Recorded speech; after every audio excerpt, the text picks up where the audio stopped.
ਕਿਹੜਾ ਕਿਹੜੇ ਸੈਕਟਰ ਹੈ ਜਿਹੜੇ ਆਪਾਂ ਨੂੰ ਵਾਕਈ ਗਰੋਥ ਤੇ ਐਮਪਲੋਇਮੈਂਟ ਦੀ ਓਪਰਚੁਨਿਟੀ ਪ੍ਰੋਮਿਸ ਕਰਦੇ ਹੈ ਤੇ ਮੌਕੇ ਦਿੰਦੇ ਹੈ। ਕਿਹੜੇ ਸਕਿੱਲਸ ਹੈ ਜਿਹੜੇ ਕਿ ਇੱਕ ਬੈਂਕਰ ਬਣਨ ਲਈ ਜਾਂ ਇੱਕ ਅੱਛਾ EMPLOYE ਬਣਨ ਲਈ ਬਹੁਤ ਜ਼ਰੂਰੀ ਨੇ, ਤੇ ਬੈਂਕਿੰਗ ਸੈਕਟਰ ਦੇ ਐਲੀਜੀਬਿਲਿਟੀ ਕ੍ਰਾਈਟੇਰੀਆ ਕੀ ਨੇ।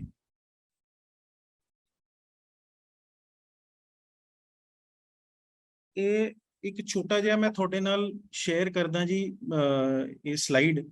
ਤੇ ਇਸ ਸਲਾਈਡ ਤੇ ਮੇਨਲੀ ਜਿਹੜਾ ਆਪਾਂ ਰੈਗੂਲਰਲੀ ਨਿਊਜ਼ਪੇਪਰਸ ਵਿੱਚ ਪੜ੍ਹਦੇ ਹਾਂ ਤੇ ਜੋ ਆਪਣੀ ਗਵਰਨਮੈਂਟ ਦੀ ਖੁਦ ਦੀ ਮਤਲਬ ਰਿਸਰਚ ਹੈ, CMI ਜਿਹੜੀ centre for monitoring Indian economy ਹੈ, ਉਹ ਇਹ ਕਹਿੰਦੀ ਹੈ ਕਿ ਆਪਣੇ ਦੇਸ਼ ਵਿੱਚ ਅਨਐਮਪਲੋਇਮੈਂਟ ਰੇਟ ਹੈ ਉਹ ਆਲਮੋਸਟ 0.8% ਚਲਾ ਗਿਆ ਜੂਨ ਵਿੱਚ, ਤੇ 13 ਮਿਲੀਅਨ ਮਤਲਬ ਆਲਮੋਸਟ 1 ਕਰੋੜ 30 ਲੱਖ ਨੌਕਰੀਆਂ ਦਾ ਲੋਕਾਂ ਦਾ ਨੁਕਸਾਨ ਵੀ ਹੋਇਆ ਹੈ।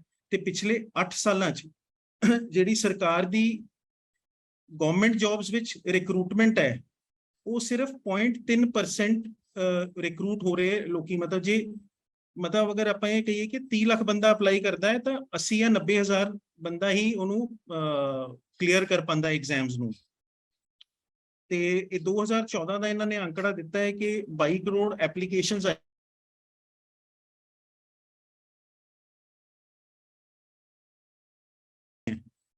ਜਿਹੜੇ ਬੱਚੇ ਐਗਜ਼ਾਮ ਕਲੀਅਰ ਕਰ ਪਾਏ ਹੈ। ਤਾਂ ਪ੍ਰਾਇਮਰਲੀ ਮਤਲਬ ਮੁੱਦੇ ਦੀ ਗੱਲ ਇਹ ਹੈ ਕਿ ਕੀ ਵਾਕਈ ਅਨਐਮਪਲੋਇਮੈਂਟ ਕਰਕੇ ਇੰਨਾ ਬੁਰਾ ਹਾਲ ਹੈ ਕਿ ਕੁਝ ਨਹੀਂ ਬਣ ਸਕਦਾ? ਨਹੀਂ, ਅਨਐਮਪਲੋਇਮੈਂਟ ਕਰਕੇ ਇੰਨਾ ਬੁਰਾ ਹਾਲ ਨਹੀਂ ਹੈ ਕਿ ਕੁਝ ਵੀ ਨਹੀਂ ਬਣ ਸਕਦਾ। ਇਹ ਪ੍ਰੋਬਲਮ ਜ਼ਰੂਰ ਹੈ, ਪਰ ਇਸ ਪ੍ਰੋਬਲਮ ਦਾ ਇੱਕ ਸੋਲੂਸ਼ਨ ਵੀ ਹੈ, ਤੇ ਉਹ ਸੋਲੂਸ਼ਨ ਜਿਹੜਾ ਹੈ ਉਹ ਆਪਾਂ ਹੀ ਆ ਸੋਲੂਸ਼ਨ ਉਸ ਪ੍ਰੋਬਲਮ ਦਾ, ਕਿ ਆਪਾਂ ਉਹਨੂੰ ਕਿਸ ਤਰੀਕੇ ਨਾਲ ਹੱਲ ਕਰ ਸਕਦੇ ਹਾਂ। ਮੇਨ ਰੀਜ਼ਨ ਜਿਹੜੇ ਹੈ, ਕਾਰਨ ਕੀ ਨੇ ਅਨਐਮਪਲੋਇਮੈਂਟ ਦੇ? ਕਾਰਨ ਅਨਐਮਪਲੋਇਮੈਂਟ ਦੇ ਜਿਹੜੇ ਮੇਨ ਦੇਖੇ ਗਏ ਹੈ ਉਹ ਇਹ ਹੈ ਕਿ ਲੈਕ ਆਫ ਅਵੇਅਰਨੈਸ। ਆਪਾਂ ਨੂੰ ਇਹੀ ਨਹੀਂ ਪਤਾ ਹੁੰਦਾ ਕਿ ਆਪਾਂ ਆਪਣੇ ਕਰੀਅਰ ਵਿੱਚ ਕਰਨਾ ਕੀ ਹੈ, ਕਦੋਂ ਕਰਨਾ ਹੈ, ਕਦੋਂ ਤੋਂ ਆਪਾਂ ਤਿਆਰੀ ਕਰੀਏ ਤੇ ਕਿਹੜਾ ਕਰੀਅਰ ਸਾਨੂੰ ਪਸੰਦ ਹੈ। ਅਸੀਂ ਉਸ ਮਤਲਬ ਆਪਾਂ ਕਦੇ ਵੀ ਬੈਠ ਕੇ ਆਪਣੀ ਸਟਰੈਂਥ ਵੀਕਨੈਸ ਨੂੰ ਐਨਾਲਾਈਜ਼ ਨਹੀਂ ਕਰ ਕਰਦੇ ਕਿ ਮਤਲਬ ਮੇਰੀ ਕੀ ਸਟਰੈਂਥ ਹੈ, ਮੇਰੀ ਕੀ ਵੀਕਨੈਸ ਹੈ, ਤੇ ਮੇਰੀ ਕਿੱਧਰ ਮੇਰਾ ਇੱਕ ਰੁਚੀ ਹੈ, ਰੁਝਾਨ ਹੈ ਮੇਰਾ, ਕਿ ਕਿਹੜੇ ਚੀਜ਼ਾਂ ਦੇ ਉੱਤੇ ਮੈਂ ਮਤਲਬ ਕਿਹੜੇ ਮਤਲਬ ਕੀ ਕਰੀਅਰ ਮੈਂ ਲੈ ਸਕਦਾ ਉਸ ਰੁਝਾਨ ਕਰਕੇ।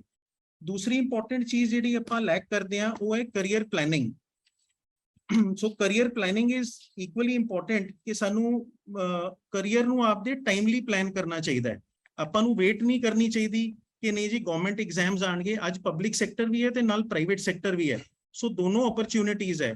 ਥਰਡ ਇੰਪੋਰਟੈਂਟ ਚੀਜ਼ ਹੈ ਲੈਕ ਆਫ ਇੰਪਲੋਏਬਲ ਸਕਿੱਲਸ, ਯਾਨੀ ਕਿ ਆਪਣੇ ਕੋਲ ਜਿਹੜੀ ਇੰਪਲੋਇਮੈਂਟ ਕਰਨ ਲਈ, ਜਿਹੜੀ ਉਹ ਰੋਜ਼ਗਾਰ ਪਾਉਣ ਲਈ ਸਾਨੂੰ ਜਿਹੜੇ ਸਕਿੱਲ ਚਾਹੀਦੇ ਹੈ ਉਹ ਸਾਡੇ ਕੋਲ ਹੈ ਨਹੀਂ।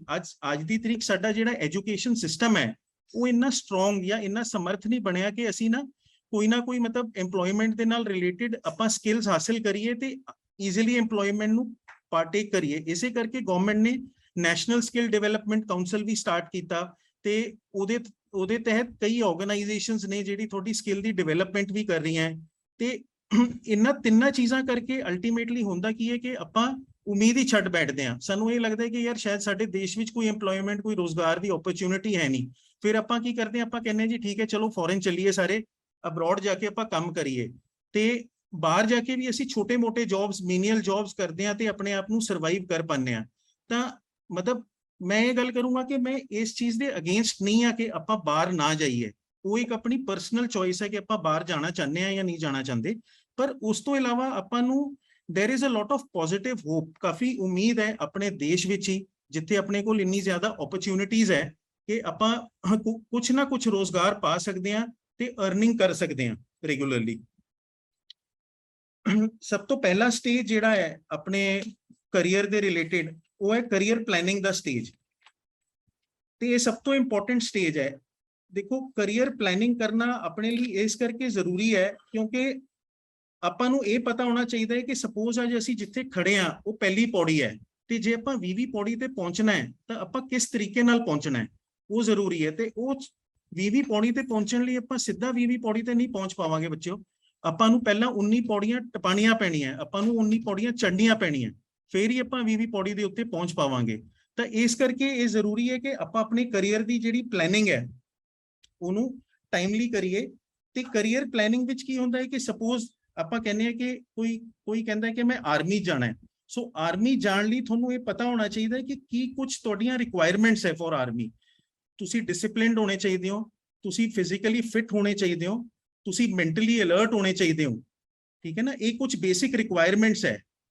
ਸੋ ਇਹ ਰਿਕੁਆਇਰਮੈਂਟਸ ਨੂੰ ਆਪਾਂ ਸ਼ੁਰੂ ਤੋਂ ਹੀ, ਜਦੋਂ ਸਾਨੂੰ ਪਤਾ ਹੈ ਕਿ ਇਹ ਚੀਜ਼ ਸਾਡਾ ਪੈਸ਼ਨ ਹੈ, ਇਸੇ ਚੀਜ਼ ਨਾਲ ਸਾਨੂੰ ਲਗਾਵ ਹੈ, ਤਾਂ ਇਸ ਲਈ ਇਹ ਜ਼ਰੂਰੀ ਹੈ ਕਿ ਆਪਾਂ ਇਹ ਸਾਰੇ ਦੇ ਸਾਰੇ ਚੀਜ਼ਾਂ ਨੂੰ ਆਪਣੇ ਟਾਈਮਲੀ ਡਿਵੈਲਪ ਕਰਨਾ ਸ਼ੁਰੂ ਕਰੀਏ। ਉਸੇ ਤਰੀਕੇ ਨਾਲ ਜਦੋਂ ਆਪਾਂ ਬੈਂਕਿੰਗ ਤੇ ਆਵਾਂਗੇ, ਮੈਂ ਤੁਹਾਨੂੰ ਦੱਸੂਗਾ ਕਿ ਬੈਂਕਿੰਗ ਦੇ ਵੀ ਕਿਸ ਟਾਈਪ ਦੇ ਸਕਿੱਲਸ ਚਾਹੀਦੇ ਹੈ ਤੁਹਾਨੂੰ, ਤਾਂ ਕਿ ਤੁਸੀਂ ਸਮੇਂ ਸਿਰ ਆਪਦੇ ਸਕਿੱਲਸ ਦੇ ਉੱਤੇ ਵਰਕਿੰਗ ਸਟਾਰਟ ਕਰੋ।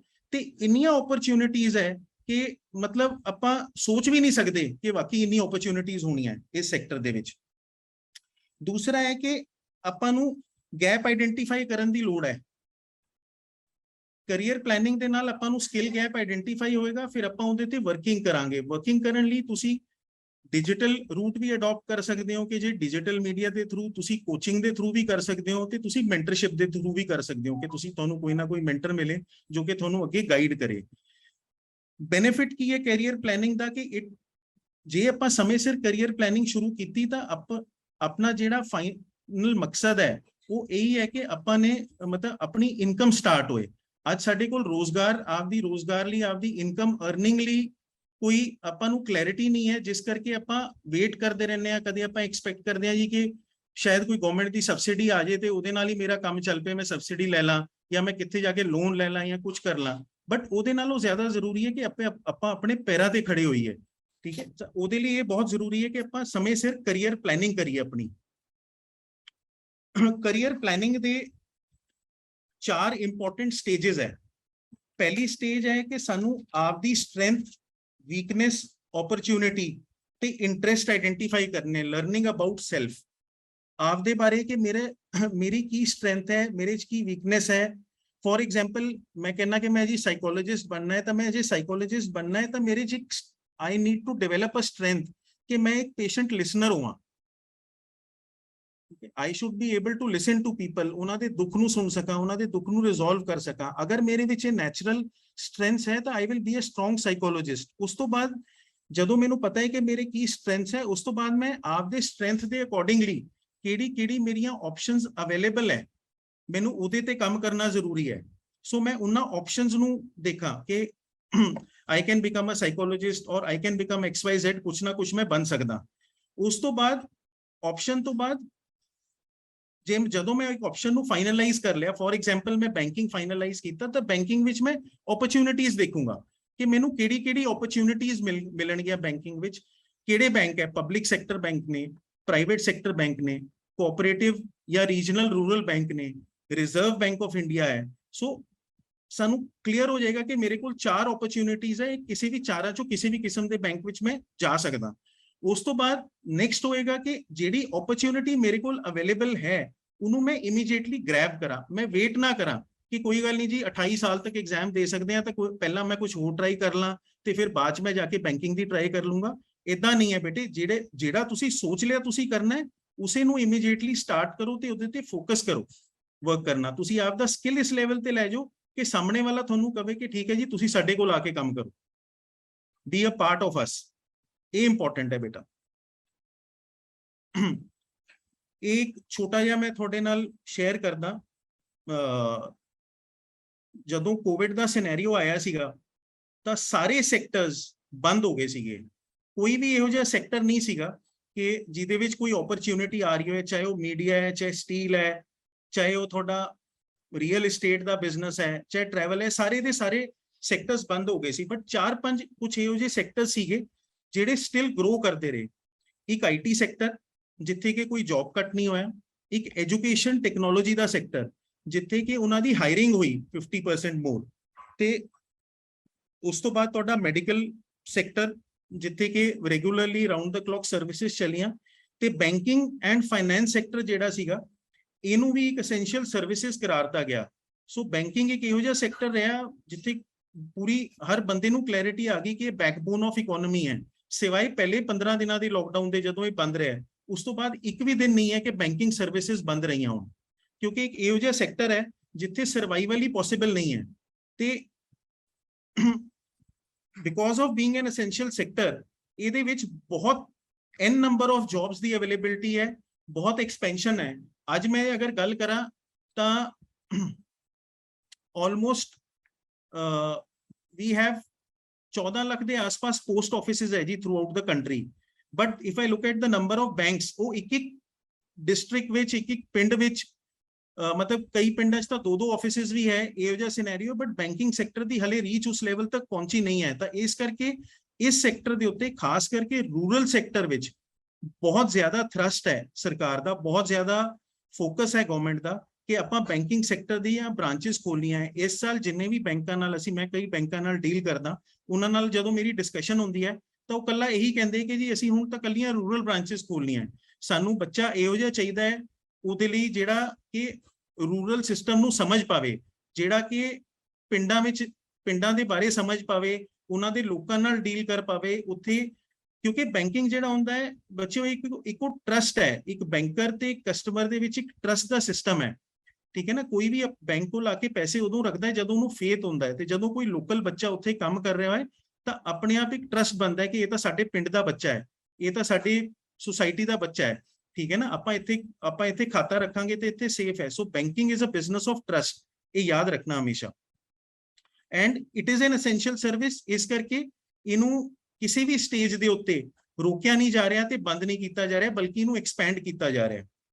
HDFC ਬੈਂਕ ਜਿਹੜਾ ਕਿ ਸਭ ਤੋਂ ਵੱਡਾ ਅੱਜ ਦੀ ਡੇਟ ਵਿੱਚ ਪ੍ਰਾਈਵੇਟ ਸੈਕਟਰ ਬੈਂਕ ਹੈ, ਇਹ ਉਹਦੀਆਂ ਹੁਣ ਤੱਕ 5,500 ਬ੍ਰਾਂਚਾਂ ਹੈ ਜੀ, ਤੇ ਇਸ ਸਾਲ ਉਹ 1500 ਬ੍ਰਾਂਚਾਂ ਖੋਲ ਰਿਹਾ, ਤੇ 1500 ਬ੍ਰਾਂਚਾਂ ਚੋਂ 1100 ਬ੍ਰਾਂਚਾਂ ਉਹਦੀਆਂ ਰੂਰਲ ਸੈਕਟਰ 'ਚ ਖੁੱਲ ਰਹੀਆਂ ਜੀ, ਪਿੰਡਾਂ 'ਚ ਖੁੱਲ ਰਹੀਆਂ। ਸੋ ਇੰਨੀ ਜ਼ਿਆਦਾ ਐਕਸਪੈਂਸ਼ਨ ਹੈ ਇਸ ਬੈਂਕਿੰਗ ਸੈਕਟਰ 'ਚ। ਕੁਝ ਸਕਿੱਲ ਸੈਟਸ ਮੈਂ ਤੁਹਾਡੇ ਨਾਲ ਸ਼ੇਅਰ ਕਰੂੰਗਾ, ਜਿਹੜੀ ਰਿਕੁਆਇਰਮੈਂਟ ਹੈ। ਇਹ ਸਕਿੱਲ ਸੈਟਸ ਬੈਂਕਿੰਗ ਵਾਸਤੇ ਵੀ ਰਿਕੁਆਇਰਡ ਹੈ, ਤੇ ਅਗਰ ਮੰਨ ਲਓ ਤੁਸੀਂ ਬੈਂਕਿੰਗ ਨੂੰ ਐਜ਼ ਅ ਕਰੀਅਰ ਨਹੀਂ ਵੀ ਚੂਜ਼ ਕਰਦੇ ਤਾਂ ਇਹਦੀ ਰਿਕੁਆਇਰਮੈਂਟ ਬਹੁਤ ਜ਼ਰੂਰੀ ਹੈ, ਕਿਉਂਕਿ ਜਿਹੜੇ ਮਰਜ਼ੀ ਸੈਕਟਰ ਵਿੱਚ ਤੁਸੀਂ ਜਾਓ, ਇਹ ਸਕਿੱਲ ਸੈਟਸ ਤੁਹਾਨੂੰ ਰੈਗੂਲਰਲੀ ਲੋਡ ਪੈਣੇ ਹੀ ਪੈਣੇ। ਤੇ ਇਹਨਾਂ ਨੂੰ, ਇਹ ਸਕਿੱਲ ਸੈਟਸ ਨੂੰ ਨਾਰਮਲੀ ਅਸੀਂ ਆਪਣੀ ਐਜੂਕੇਸ਼ਨ ਪੈਟਰਨ ਹੈ ਜਿਹੜਾ ਉਹ ਸਾਨੂੰ ਬੇਸਿਕ ਨੌਲੇਜ ਤਾਂ ਦੇ ਸਕਦਾ ਹੈ, ਬਟ ਇਹ ਸਕਿੱਲ ਸੈਟ ਦੀ ਡਿਵੈਲਪਮੈਂਟ ਲਈ we will have to use other modes, ਆਪਣੀਆਂ ਲਰਨਿੰਗ ਦੇ ਮੋਡ ਸਾਨੂੰ ਹੋਰ ਯੂਜ਼ ਕਰਨੇ ਪੈਣਗੇ, ਜਿਨ੍ਹਾਂ ਨੂੰ ਆਪਾਂ ਨੂੰ ਟਾਈਮਲੀ ਡਿਵੈਲਪ ਕਰਨਾ ਪਏਗਾ ਤਾਂ ਕਿ ਆਪਾਂ ਆਪਣੇ ਕਿਸੇ ਵੀ ਜੋ ਵੀ ਕਰੀਅਰ ਅਸੀਂ ਅਡਾਪਟ ਕਰਦੇ ਹਾਂ ਉਹਦੇ ਵਿੱਚ ਸਕਸੈਸਫੁਲ ਹੋਈਏ। ਸਭ ਤੋਂ ਪਹਿਲਾ ਸਕਿੱਲ ਹੈ ਜੀ ਕਮਿਊਨੀਕੇਸ਼ਨ ਸਕਿੱਲ। ਇਹ ਸਭ ਤੋਂ ਇੰਪੋਰਟੈਂਟ ਸਕਿੱਲ ਹੈ ਅੱਜ ਦੀ ਤਰੀਕ ਵਿੱਚ। ਅਸੀਂ ਕਿੱਥੇ ਵੀ ਜਾਈਏ, ਅੱਜ ਮੈਂ ਵੀ 25 ਸਾਲ ਬੈਂਕਿੰਗ ਵਿੱਚ ਲਾਏ, ਸੋ ਸਭ ਤੋਂ ਵੱਡਾ ਡਰਾਬੈਕ ਜਿਹੜਾ ਅਸੀਂ ਦੇਖਦੇ ਹਾਂ ਉਹ ਇਹ ਕਿ ਕਮਿਊਨੀਕੇਸ਼ਨ ਜਿਹੜੀ ਕੀਤੀ ਜਾਂਦੀ ਹੈ। ਫੋਰ ਐਗਜ਼ਾਮਪਲ ਤੁਸੀਂ ਬੈਂਕ ਵਿੱਚ ਹੋ ਤੇ ਬੈਂਕਿੰਗ ਵਿੱਚ ਤੁਸੀਂ ਆਪਦੇ ਸੀਨੀਅਰਸ ਨਾਲ ਵੀ ਡੀਲ ਕਰਨਾ ਹੈ, ਆਪਦੇ ਜੂਨੀਅਰਸ ਨਾਲ ਵੀ ਡੀਲ ਕਰਨਾ ਹੈ, ਤੇ ਤੁਸੀਂ ਆਪਦੇ ਕਸਟਮਰਸ ਨਾਲ ਵੀ ਡੀਲ ਕਰਨਾ ਹੈ, ਠੀਕ ਹੈ। ਸੋ ਜੋ ਤੁਹਾਨੂੰ ਅੱਜ ਤੁਹਾਡਾ ਸੀਨੀਅਰ ਕਮਿਊਨੀਕੇਟ ਕਰ ਰਿਹਾ ਹੈ ਕਿ ਅੱਜ ਸ਼ਾਮ ਤੱਕ ਮੈਨੂੰ ਇਸ ਤਰੀਕੇ ਨਾਲ ਇਹ ਕੰਮ ਹੋਣਾ ਚਾਹੀਦਾ ਹੈ, ਤਾਂ ਉਹਦੀ ਤੁਹਾਨੂੰ ਕਲੈਰਿਟੀ ਤੇ ਅੰਡਰਸਟੈਂਡਿੰਗ ਹੋਣੀ ਚਾਹੀਦੀ ਕਿ ਉਹਨੇ ਮੇਰੇ ਤੋਂ ਸ਼ਾਮ ਤੱਕ ਕੀ ਡਿਲੀਵਰੀ ਮੰਗੀ ਹੈ, ਤੇ ਉਸ ਹਿਸਾਬ ਨਾਲ ਆਪਾਂ ਨੂੰ ਡਿਲੀਵਰ ਕਰਨਾ ਪਏਗਾ।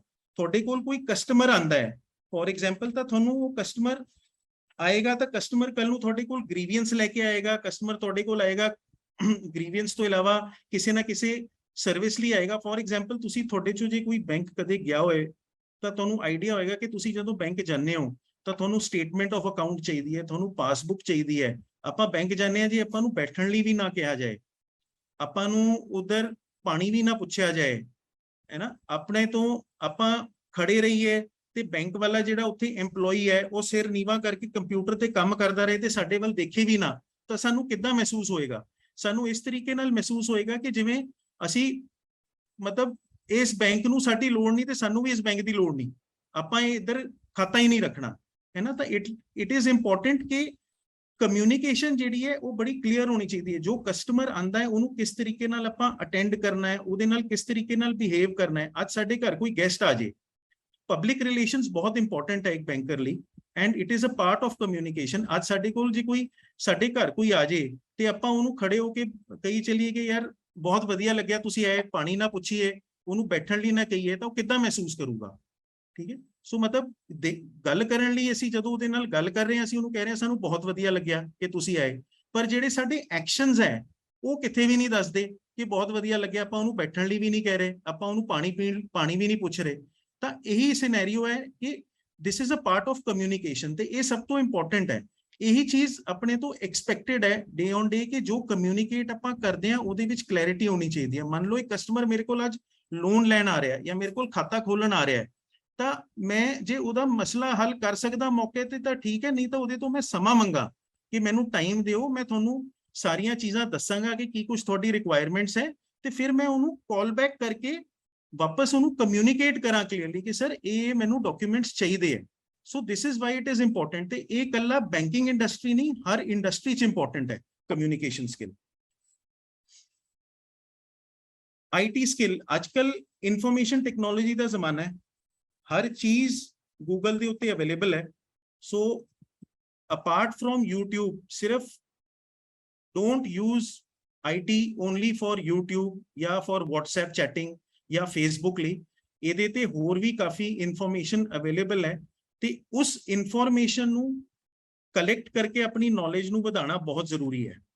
ਸਿਰਫ IT ਨੂੰ ਉਨੇ ਤੱਕ ਸੀਮਿਤ ਨਾ ਰੱਖੋ ਕਿ ਤੁਸੀਂ ਇਕੱਲਾ Facebook ਤੇ ਰਹੋ ਜਾਂ ਤੁਸੀਂ ਆਪਦੀ WhatsApp ਦੇ ਉੱਤੇ ਰਹੋ। IT skills are very important, and IT skills which it is not only the knowledge which you gather from Google, ਉਸ ਤੋਂ ਇਲਾਵਾ ਬੈਂਕਸ ਵਿੱਚ ਇਹ ਵੀ ਐਕਸਪੈਕਟ ਕੀਤਾ ਜਾਂਦਾ ਹੈ ਕਿ ਤੁਹਾਨੂੰ ਬੇਸਿਕ ਐਕਸਲ ਦੀ ਨੌਲੇਜ ਹੋਏਗੀ, ਜੋ ਕਿ ਤੁਹਾਨੂੰ YouTube ਦੇ ਉੱਤੇ ਵੀਡੀਓਜ਼ ਤੋਂ ਵੀ ਮਿਲ ਸਕਦੀ ਹੈ, ਤੇ ਕਾਫੀ ਕੋਚਿੰਗ ਸੈਂਟਰਸ ਹੈ ਕਿ ਜੋ ਤੁਹਾਨੂੰ ਉਹਦੇ ਬਾਰੇ ਕੋਚ ਵੀ ਕਰ ਸਕਦੇ ਹੈ। ਤਾਂ ਬੈਂਕਰਸ ਤੋਂ ਐਕਸਪੈਕਟ ਕੀਤਾ ਜਾਂਦਾ ਹੈ ਕਿ ਉਹ ਕਾਫੀ ਡੇਟਾ ਨੂੰ ਹੈਂਡਲ ਕਰ ਪਾਣਗੇ, ਤਾਂ ਉਹਦੇ ਲਈ ਸਾਨੂੰ basic Excel knowledge, Google documents ਨੂੰ ਕਿਸ ਤਰੀਕੇ ਨਾਲ ਮੈਨੇਜ ਕਰਨਾ ਹੈ, ਡੇਟਾ ਨੂੰ ਕਿਵੇਂ ਹੈਂਡਲ ਕਰਨਾ ਹੈ, ਕਿਵੇਂ ਸੇਫ ਰੱਖਣਾ ਹੈ, ਡੇਟਾ ਨੂੰ ਕਿਵੇਂ ਅਪਡੇਟ ਕਰਨਾ ਹੈ, ਇਹ ਸਾਰੀਆਂ knowledges, basic knowledge, advanced is not required, ਪਰ ਇਹਦੀ ਬੇਸਿਕ ਨੌਲੇਜ ਦੀ ਸਾਨੂੰ ਬਹੁਤ ਰਿਕੁਆਇਰਮੈਂਟ ਹੈ। ਇਨਫੋਰਮੇਸ਼ਨ ਹੈਂਡਲਿੰਗ ਸਕਿੱਲ, ਅੱਜ ਦੀ ਤਰੀਕ 'ਚ ਆਪਾਂ ਡੇਟਾ ਵਰਲਡਸ ਰਹਿ ਰਹੇ ਹਾਂ ਜੀ। ਹਰ ਚੀਜ਼ ਦੇ ਲਈ ਸਾਡੇ ਕੋਲ, ਜੇ ਆਪਾਂ ਇੱਕ ਵੀ ਕੋਈ ਵੀ ਕੁਐਰੀ ਪਾਵਾਂਗੇ ਗੂਗਲ ਤੇ, ਜੇ ਤੁਸੀਂ ਬੈਂਕਿੰਗ ਵੀ ਪਾਓਗੇ, ਬੈਂਕਿੰਗ ਸਰਵਿਸਿਜ਼, ਤਾਂ ਤੁਹਾਨੂੰ ਘੱਟੋ ਘੱਟ 500 700 800 ਉਸ ਕੁਐਰੀ ਦੇ ਰਿਸਪੌਂਸਿਸ ਦਿਖਣਗੇ ਗੂਗਲ ਦੇ ਉੱਤੇ, ਲਿੰਕਸ ਦਿਖਣਗੇ। ਸੋ ਬੈਂਕਸ ਵਿੱਚ ਵੀ you will always have information overload, ਕਿ n ਨੰਬਰ ਆਫ ਇਨਫੋਰਮੇਸ਼ਨਸ ਤੁਹਾਡੇ ਕੋਲ ਅਵੇਲੇਬਲ ਹੋਣਗੀਆਂ ਬੈਂਕ ਵਿੱਚ, ਬਟ ਇਹ ਤੁਸੀਂ ਦੇਖਣਾ ਹੈ ਯੂਜ਼ਿੰਗ ਯੋਰ IT ਸਕਿੱਲਸ ਕਿ ਕਿਸ ਤਰੀਕੇ ਨਾਲ ਕਿਹੜੀ ਇਨਫੋਰਮੇਸ਼ਨ ਤੁਹਾਡੇ ਲਈ ਰੈਲੇਵੈਂਟ ਹੈ, ਕਿਉਂਕਿ ਇਹ ਸਭ ਤੋਂ ਇੰਪੋਰਟੈਂਟ ਚੀਜ਼ ਹੈ। ਉੱਥੇ ਤੁਹਾਨੂੰ ਕੋਈ ਵੀ ਆ ਕੇ ਇਹ ਨਹੀਂ ਦੱਸੇਗਾ ਕਿ ਇਹ ਡੇਟਾ ਨੂੰ ਕਿਵੇਂ ਤੁਸੀਂ ਹੈਂਡਲ ਕਰਨਾ ਹੈ, ਇਹ ਤੁਹਾਨੂੰ ਆਪ ਲਰਨ ਕਰਨਾ ਪਏਗਾ ਕਿ ਕਿਹੜਾ ਡੇਟਾ ਤੁਹਾਡੇ ਲਈ ਇੰਪੋਰਟੈਂਟ ਹੈ। ਫੋਰ ਐਗਜ਼ਾਮਪਲ, ਤੁਹਾਨੂੰ ਕਿਹਾ ਜਾਂਦਾ ਹੈ ਕਿ ਸ਼ਾਮ ਤੱਕ 4 ਖਾਤੇ ਖੋਲਣੇ ਹੈ, ਜੇ ਤੁਹਾਡੇ ਕੋਲ ਡੇਟਾ ਹੋਏਗਾ ਉੱਥੇ ਕਸਟਮਰਸ ਦਾ, ਤਾਂ ਤੁਸੀਂ ਇਹੀ ਦੇਖਣਾ ਹੈ ਕਿ ਕਿਹੜਾ ਕਸਟਮਰ ਹੈ ਜਿਹਦਾ ਐਕਟਿਵ ਅਕਾਊਂਟ ਹੈ, ਜੋ ਸਾਡੇ ਨਾਲ ਆਲਰੇਡੀ ਟ੍ਰਾਂਜੈਕਸ਼ਨ ਕਰ ਰਿਹਾ ਹੈ, ਉਸ ਕਸਟਮਰ ਨੂੰ ਕਾਲ ਕਰਨਾ, ਕਾਲ ਕਰਕੇ ਉਹਦੇ ਤੋਂ ਰੈਫਰੈਂਸ ਲੈ ਕੇ ਅਕਾਊਂਟ ਖੋਲਣਾ, ਇਹ ਸਾਰਾ ਕੁਝ ਤੁਹਾਨੂੰ ਆਪਣੇ ਆਪ ਹੈਂਡਲ ਕਰਨਾ ਪੈਣਾ। So apart from IT skills, ਤੁਹਾਨੂੰ ਇਨਫੋਰਮੇਸ਼ਨ ਹੈਂਡਲਿੰਗ ਸਕਿੱਲਸ ਵੀ ਆਰ ਇੰਪੋਰਟੈਂਟ। obviously ਕੁਝ ਤੁਸੀਂ ਸਿੱਖੋਗੇ ਤੇ ਕੁਝ ਤੁਸੀਂ ਔਨ ਦਾ ਜੌਬ ਜਾ ਕੇ ਸਿੱਖੋਗੇ, but these are the basic skill requirements. Multitasking skill ਹਰ ਇੰਡਸਟਰੀ ਦੀ ਰਿਕੁਆਇਰਮੈਂਟ ਹੈ, ਤੇ banking industry being a high pressure industry, ਇੱਥੇ ਹਮੇਸ਼ਾ ਤੁਹਾਡੇ ਤੋਂ ਪਰਫਾਰਮੈਂਸ ਐਕਸਪੈਕਟ ਕੀਤੀ ਜਾਂਦੀ ਹੈ। ਤਾਂ and being stressful also, because ਤੁਸੀਂ ਹਮੇਸ਼ਾ ਕਸਟਮਰ ਸਰਵਿਸ ਵਿੱਚ ਇਨਵੋਲਵਡ ਹੋ, ਤੇ ਕਈ ਵਾਰੀ ਤੁਹਾਡੇ ਕੋਲ ਇਰੀਟੇਬਲ ਕਸਟਮਰ ਵੀ ਆਂਦਾ ਹੈ, ਕਈ ਵਾਰੀ ਇਹੋ ਜਿਹੇ ਕਸਟਮਰਸ ਵੀ ਆਣਗੇ ਕਿ ਜੋ ਤੁਹਾਡੀ ਗੱਲ ਨੂੰ ਸੁਣਨ ਨੂੰ ਤਿਆਰ ਹੀ ਨਹੀਂ, ਉਹ ਤੁਹਾਨੂੰ ਇਹੀ ਪੁੱਛ ਕਰਨਗੇ ਕਿ ਨਹੀਂ ਜੀ ਮੇਰਾ ਕੰਮ ਹੀ ਕਰੋ। ਤਾਂ ਹੁੰਦਾ ਕੀ ਹੈ ਕਿ ਤੇ ਬੈਂਕ ਦੇ ਬ੍ਰਾਂਚਸ ਦੇ ਅੰਦਰ ਵੀ ਮਲਟੀਪਲ ਕੰਮ ਹੁੰਦੇ ਡੇਲੀ। ਆਪਾਂ ਕੈਸ਼ੀਅਰ ਦਾ ਰੋਲ ਵੀ ਕਰਨਾ ਹੈ, ਜਿੱਥੇ ਆਪਾਂ ਕੈਸ਼ ਲੈਣਾ ਦੇਣਾ ਹੈ, ਆਪਾਂ ਅਕਾਊਂਟ ਓਪਨਿੰਗ ਵਾਲਾ ਰੋਲ ਵੀ ਕਰਨਾ ਹੈ, ਆਪਾਂ ਕਸਟਮਰ ਸਰਵਿਸ ਵਾਲਾ ਵੀ ਕਰਨਾ ਹੈ, ਮੇ I help you the.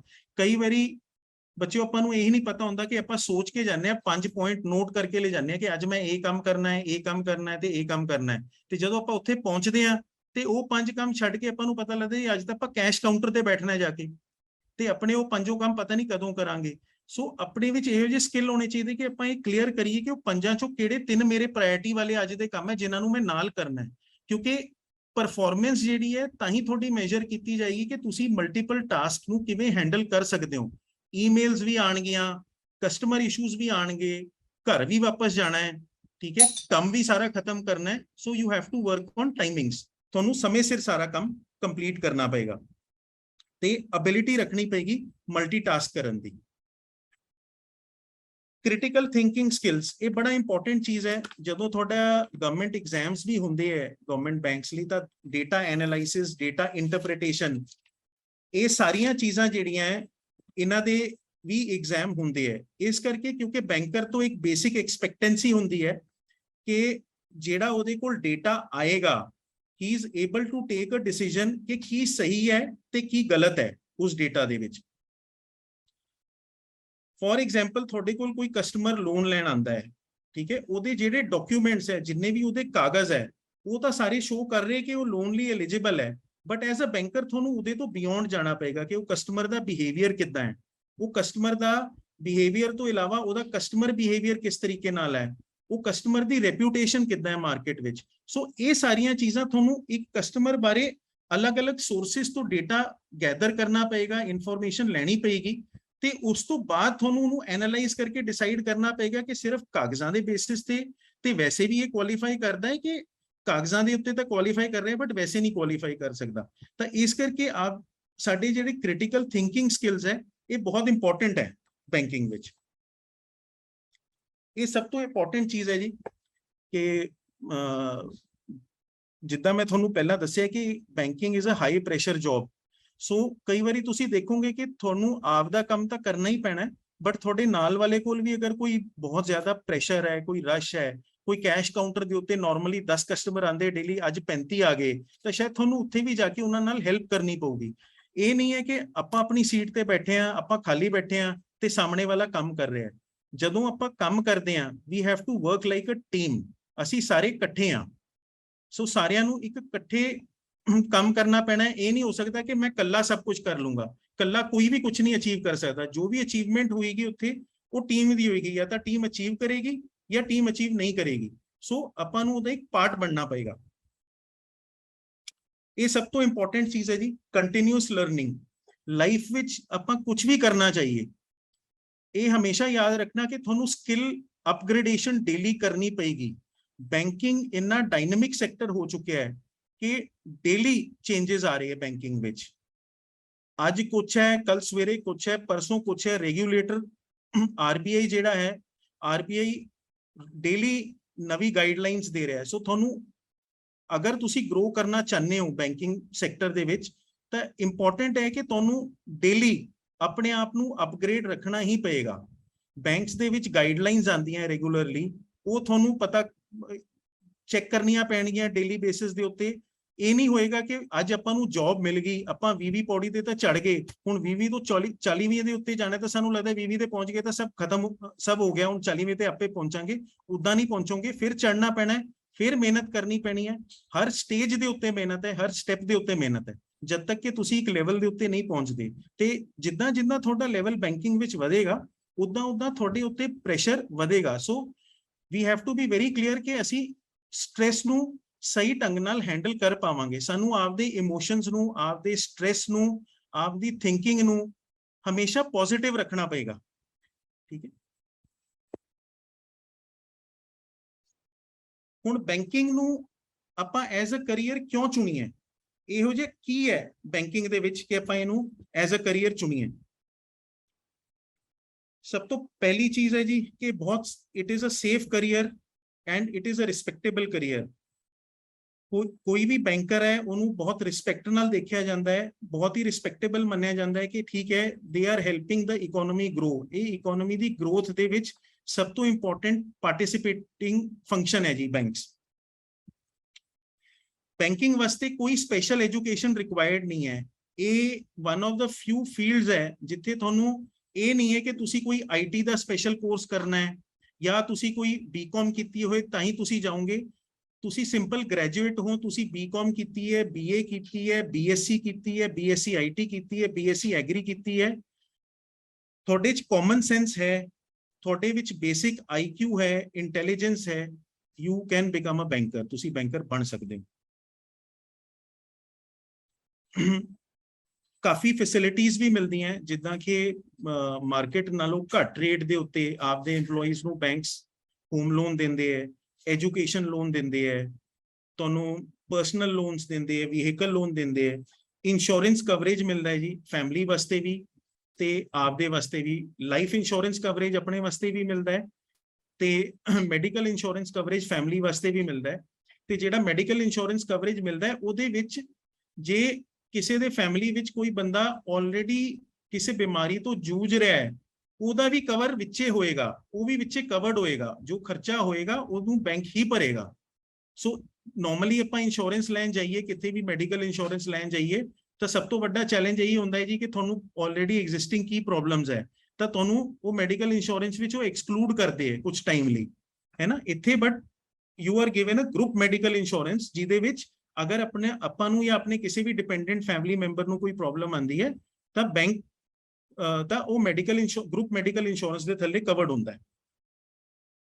Performance अच्छी करांगे तो सानू एनुअल इंक्रीमेंट ते बोनस भी मिलता है, प्रमोशंस टाइमली होंदी हैं, करियर विच ग्रोथ होंदी है, एक सेंस ऑफ सेल्फ सैटिस्फैक्शन लगती है कि ठीक है मैं काम किया, मैं परफॉर्मेंस की, मैनू ग्रोथ मिली। ते सब तो इंपॉर्टेंट चीज़ है कि जदों आपां एक बारी बैंकिंग सैक्टर विच अंदर एंटर करते हैं तो उस तो बाद कई अलग अलग डिविजन डिपार्टमेंट है, जिवें लोन डिपार्टमेंट है, फॉरेन एक्सचेंज का डिपार्टमेंट है, ट्रेड वाला डिपार्टमेंट है, कलैक्शंस का डिपार्टमेंट है, एग्री बिजनेस है, स्मॉल एंड मीडियम एंटरप्राइजेस का सैगमेंट है। तो एक बार तुसी बैंकिंग में चले गए तो अंदर जाके थोड़े कोल होर करियर ऑप्शंस चूज करने लई हुंदियां हैं। ते कई बैंक्स तो इदां है कि हर 2-2 3-3 साल बाद थोनू ट्रांसफर भी करते हैं अलग अलग के हुण तुसी MSME हैंडल करो, तुसी दूसरा हैंडल करो, ताकि थोनू हर बिजनेस का एक्सपीरियंस होए ते तुसी ग्रो कर पाओ।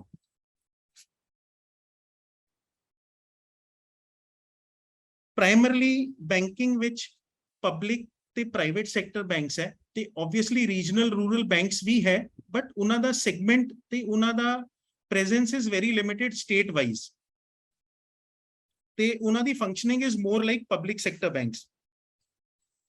सो अगर आप कंपेयर करते हैं कि पब्लिक ते प्राइवेट सैक्टर बैंक्स विच की फर्क है तो सब तो पहला है लर्निंग एक्सपीरियंस दा।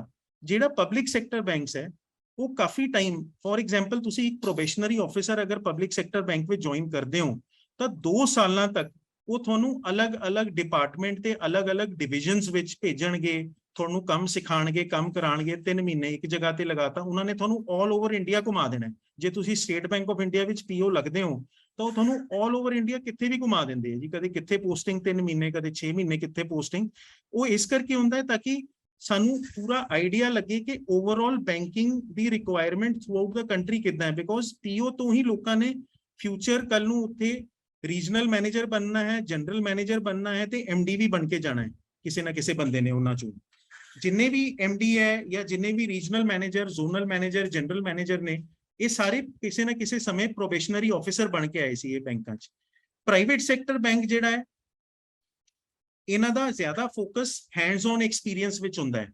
सो private sector is where they expect कि तुसी आओगे ते तुसी अपने स्किल नू नाल नाल अपने आप डिवेलप करोगे, रादर दैन ट्रेनिंग वो एक्सपेक्ट करनगे कि तुसी सेल्फ लर्निंग मोड विच हो, है ना। जिहड़ी आपां कंटिन्यूअस लर्निंग दी गल कीती सी पॉइंट नंबर 7 दी कि किहड़े स्किल्स रिक्वायर्ड है, ये प्राइवेट सैक्टर विच भी काफी रेलेवेंट है। ऑब्वियसली पब्लिक सैक्टर च भी रेलेवेंट है, बट उत्थे there is a lot of support in this terms.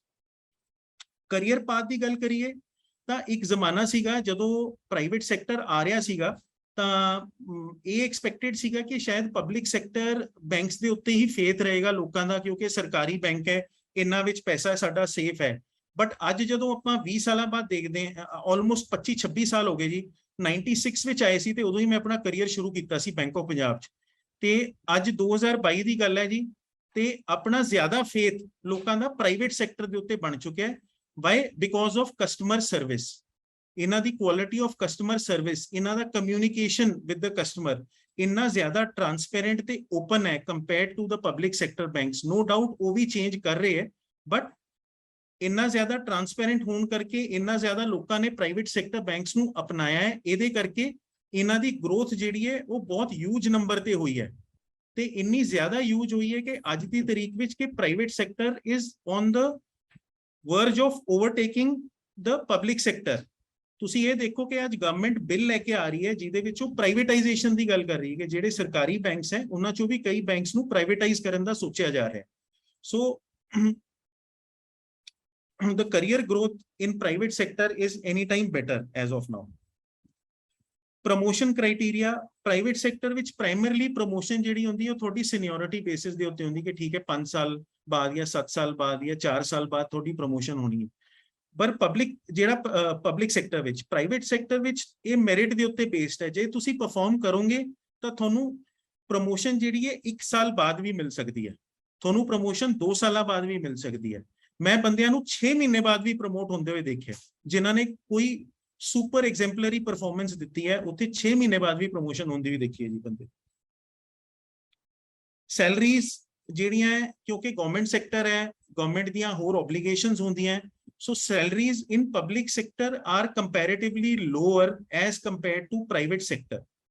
Initially ਤੁਸੀਂ private sector ਕਿਉਂਕਿ public sector banks ਜਿਹੜੇ ਤੁਹਾਨੂੰ ਜ਼ਿਆਦਾ ਟ੍ਰੇਨਿੰਗ ਦਿੰਦੇ ਇਨੀਸ਼ੀਅਲੀ 2 ਸਾਲ 3 ਸਾਲ ਤੁਹਾਨੂੰ ਕਾਫੀ ਟ੍ਰੇਨ ਕਰਦੇ ਰਹਿੰਦੇ ਹੈ, ਤਾਂ ਇਨੀਸ਼ੀਅਲ ਬੇਸਿਸ ਦੇ ਉੱਤੇ ਪਬਲਿਕ ਸੈਕਟਰ ਵਿੱਚ ਕਈ ਵਾਰੀ ਇਦਾਂ ਹੁੰਦਾ ਹੈ ਕਿ ਤੁਹਾਨੂੰ ਬੈਟਰ ਸੈਲਰੀਜ਼ ਮਿਲਣ, but as compared to private sector ਜਦੋਂ ਆਪਾਂ ਜੌਬ ਸਟਾਰਟ ਕਰਦੇ ਹਾਂ, but over a period of time based on your experience and performance ਜਿੱਦਾਂ ਤੁਸੀਂ ਪਰਫਾਰਮ ਕਰਦੇ ਹੋ ਪ੍ਰਾਈਵੇਟ ਸੈਕਟਰ ਵਿੱਚ ਤੁਹਾਡੀ ਸੈਲਰੀਜ਼ ਬਹੁਤ ਅੱਗੇ ਨਿਕਲ ਜਾਂਦੀਆਂ ਇੱਕ ਪਬਲਿਕ ਸੈਕਟਰ ਬੈਂਕ ਤੋਂ।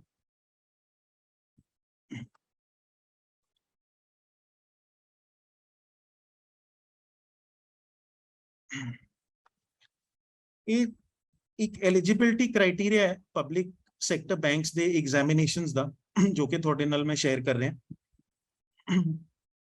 ਜਿਹੜੇ ਸਟੇਟ ਬੈਂਕ ਆਫ ਇੰਡੀਆ ਜੋ ਕਿ ਅੱਜ ਵੀ ਆਪਣੇ ਦੇਸ਼ ਦਾ ਸਭ ਤੋਂ ਵੱਡਾ ਤੇ ਮੇਜਰ ਬੈਂਕ ਹੈ ਤੇ ਪੂਰੀ ਬੈਂਕਿੰਗ ਸਟਰਕਚਰ ਦੀ ਬੈਕਬੋਨ ਹੈ, ਉਹ ਆਪਣਾ ਇੱਕ ਸੈਪਰੇਟ ਐਗਜ਼ਾਮ ਕਰਦਾ ਹੈ। SBI ਦਾ ਜਿਹੜਾ ਐਗਜ਼ਾਮ ਹੈ ਕਾਮਨ ਐਂਟਰੈਂਸ ਐਗਜ਼ਾਮ ਨਹੀਂ ਹੁੰਦਾ, it's a separate State Bank of India exam.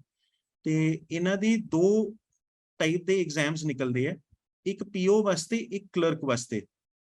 ਇੱਕ ਸਪੈਸ਼ਲਿਸਟ ਕੈਡਰ ਦੇ ਵੀ ਇਹਨਾਂ ਦੇ ਐਗਜ਼ਾਮਸ ਨਿਕਲਦੇ which is similar, but specialist cadre ਦੀਆਂ ਪੋਜੀਸ਼ਨਸ ਬਹੁਤ ਘੱਟ ਹੁੰਦੀਆਂ, ਜਿਵੇਂ ਕਿ ਫॉर ਐਗਜ਼ਾਮਪਲ ਕੋਈ ਐਗਰੀਕਲਚਰ ਆਫੀਸਰ ਲਈ ਨਿਕਲਣਾ ਹੈ, ਇਨਫੋਰਮੇਸ਼ਨ ਸਿਕਿਉਰਿਟੀ ਡਿਪਾਰਟਮੈਂਟ ਲਈ ਨਿਕਲਣਾ ਹੈ, ਤੇ ਕੋਈ HR ਲਈ ਕੋਈ ਸਪੈਸੀਫਿਕ ਨਿਕਲਣਾ ਹੈ, ਤਾਂ ਉਸ ਟਾਈਪ ਦੀਆਂ ਨਿਕਲਦੀਆਂ ਸਪੈਸੀਫਿਕ ਕੈਡਰ ਦੀਆਂ ਪੋਸਟ।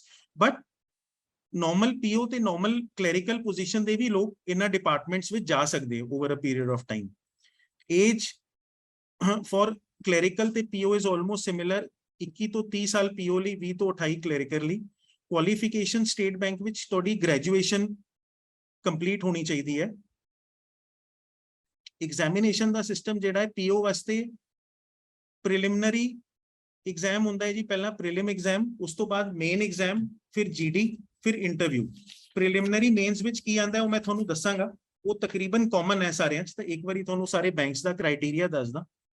ਸਿੰਸ ਤੁਸੀਂ ਇੱਕ ਪ੍ਰੋਬੇਸ਼ਨਰੀ ਆਫਿਸਰ ਹੋ ਸਟੇਟ ਬੈਂਕ ਵਿੱਚ, ਤੇ ਫਿਊਚਰ ਵਿੱਚ ਤੁਸੀਂ ਉੱਥੇ ਹੀ area manager, regional manager grow ਕਰਨਾ ਹੈ, ਜਨਰਲ ਮੈਨੇਜਰ, ਇਸ ਕਰਕੇ ਤੁਹਾਡੀ ਜਿਹੜੀ ਪੋਸਟਿੰਗ ਹੈ ਉਹ ਕਿੱਥੇ ਵੀ ਕਰ ਸਕਦੇ, ਉਹ ਥਰੂ ਆਊਟ ਦਾ ਕੰਟਰੀ, ਇੰਡੀਆ 'ਚ ਕਿੱਧਰ ਵੀ ਤੁਹਾਡੀ ਪੋਸਟਿੰਗ ਹੋ ਸਕਦੀ ਹੈ। ਤੇ ਜਿਹੜਾ ਕਲੈਰੀਕਲ ਕੈਡਰ ਹੈ ਉਹਦੇ ਵਾਸਤੇ ਤੁਹਾਨੂੰ ਸਟੇਟ ਦੇ ਵਿੱਚ ਹੀ ਪੋਸਟਿੰਗ ਰੱਖਦੇ ਹੈ। ਕਲੈਰੀਕਲ ਕੈਡਰ ਵਿੱਚ ਇੱਕ ਸਪੈਸੀਫਿਕ ਐਗਜ਼ਾਮ ਹੁੰਦਾ ਹੈ, LPT ਕਹਿੰਦੇ ਉਹਨੂੰ, ਉਸ ਐਗਜ਼ਾਮ ਦਾ ਨਾਮ ਹੈ language proficiency test.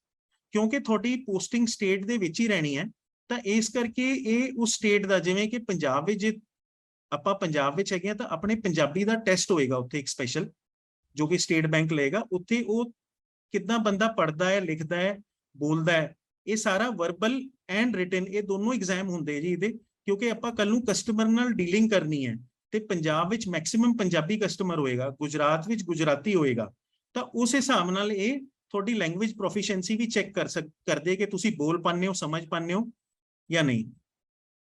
Monthly salary ਜਿਹੜੀ ਹੈ 50 ਤੋਂ 60 ਹਜ਼ਾਰ ਰੁਪਏ ਹੁੰਦੀ ਹੈ ਪ੍ਰੋਬੇਸ਼ਨਰੀ ਆਫਿਸਰ ਦੀ, ਤੇ 25 ਤੋਂ 30 ਹਜ਼ਾਰ ਰੁਪਏ ਹੁੰਦੀ ਹੈ ਕਲੈਰੀਕਲ ਕੈਡਰ ਦੀ। ਹੁਣ ਇਸ ਤੋਂ ਇਲਾਵਾ ਕੁਝ ਅਲਾਉਐਂਸਸ ਵੀ ਮਿਲਦੇ ਹੈ ਜੋ ਕਿ ਸੈਪਰੇਟ ਹੁੰਦੇ ਹੈ, ਡਿਪੈਂਡ ਕਰਦੇ ਕਿ ਤੁਹਾਨੂੰ ਕਿਹੜੀ ਜਗ੍ਹਾ ਤੇ ਪੋਸਟਿੰਗ ਮਿਲੀ ਹੈ, ਕਿਸ ਟਾਈਪ ਦੀ ਹੈ, ਤਾਂ 5-7 ਹਜ਼ਾਰ ਰੁਪਏ ਦੇ ਐਡੀਸ਼ਨਲ ਅਲਾਉਐਂਸਸ ਵੀ ਹੁੰਦੇ ਹੈ।